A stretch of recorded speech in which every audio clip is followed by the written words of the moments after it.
Hello వివోస్, welcome to house of హంగామా queen. ఈరోజు మీతో షేర్ చేసుకునే రెసిపీ రేగువడ.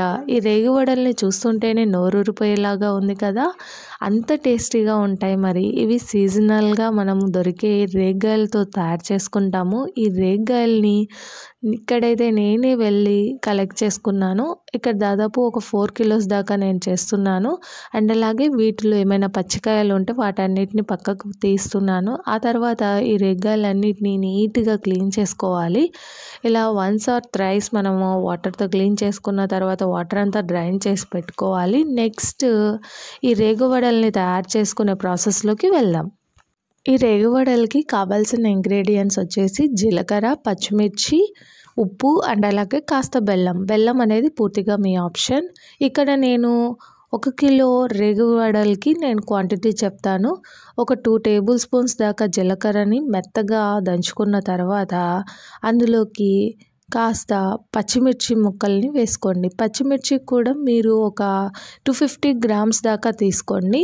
మీరు తీసుకునే రేగ్గాయలు వచ్చేసి బాగా పుల్లగా ఉన్నాయనుకోండి, దానికి తగ్గట్టుగా కారంని ఇంకాస్త ఎక్కువగా వేసుకోవాలి. ఇక్కడైతే నేను ఒక 1/2 కేజీ దాకా పచ్చిమిర్చిని వేసుకున్నాను. అది కూడా కారంని బట్టి మీరు వేసుకోవాలి. కారం ఎక్కువగా ఉంటే కాస్త తక్కువగానే వేసుకోండి. కారం తక్కువగా ఉంటే మాత్రం 250 గ్రామ్స్ సరిపోతుంది. ఆ తర్వాత ఒక 4 టేబుల్ స్పూన్స్ దాకా ఉప్పుని వేసుకోవాలి. సో ఈ విధంగా మెత్తగా దంచుకున్న తర్వాత ఇందులోకి రేగ్గాయల్ని వేసుకుంటూ యాడ్ చేసుకుంటూ బాగా మెత్తగా ఇలా దంచుకుంటూ ఉండాలి. ఇది కాస్త టైం ఎక్కువగానే పడుతుంది. బట్ మనము టేస్టీగా తినాలి అని అనుకుంటే మాత్రం కాస్త కష్టపడాల్సి ఉంటుంది. సో ఈ విధంగా రేగ్గాయలంతా స్మాష్ అయ్యి అలా విత్తనాలంతా కూడా స్మాష్ అయ్యే విధంగా మనము మెత్తగా దంచుకోవచ్చు. బట్ అలా తినేటప్పుడు చాలామంది విత్తనాలు ఎక్కువగా ఇష్టపడలేదు అని అనుకోండి, లైట్గా అయినా కానీ అంటే అలా కోర్స్గా బ్లెండ్ చేసేసుకోవచ్చు, అంటే దంచుకోవచ్చు. మీరు మిక్సీలో అయితే వేసుకోకండి, ఎందుకంటే అది చాలా షార్ప్గా ఉండదు కాబట్టి మిక్సీ అంతా పాడవుతుంది. ఆ తర్వాత ఒక చిన్న బెల్లం ముక్కను వేసుకొని దంచేసుకోవాలి లాస్ట్లో.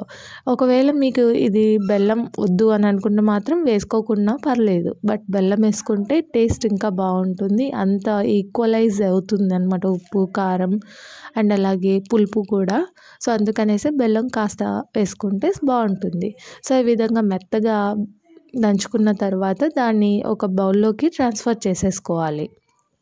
ఇలా దంచుకునేటప్పుడు కాస్త ఓపికగానే దంచుకున్నాను, బట్ కాస్త చేతులు అయితే పెయిన్ఫుల్గా అనిపించాయి, ఇలా ఎక్కువసేపు దంచాలి కాబట్టి. సో ఈ విధంగా మొత్తం అంతా ఒక గిన్నెలోకి ట్రాన్స్ఫర్ చేసుకున్న తర్వాత ఇప్పుడు మనము ఈ బజ్జీ అంటాము, ఈ రేగు బజ్జీని వడల్లాగా చేసుకోవాలి.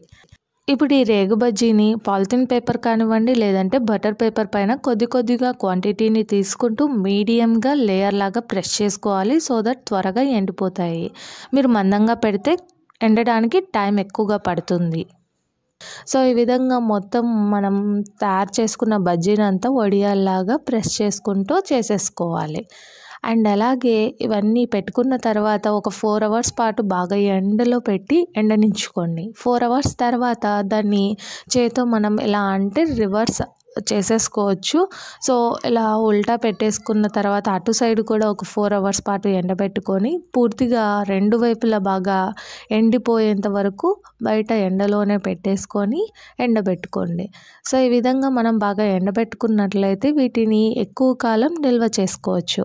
సో ఇలా బాగా ఎండిన తర్వాత దాన్ని ఒక ఎయిర్టైట్ కంటైనర్లో పెట్టేసుకొని ఫ్రిడ్జ్లో స్టోర్ చేసుకోండి. ఒక ఏడాది పాటు నిల్వ ఉంటాయి. సో చూసారు కదా, నోరూరించి ఈ రేగువడల్ని ఎలా తయారు చేసుకోవాలో. సో ఆలస్యం చేయకుండా ట్రై చేయండి. అండ్ అలాగే లైక్ చేయండి, షేర్ చేయండి, సబ్స్క్రైబ్ చేయండి. Thank you.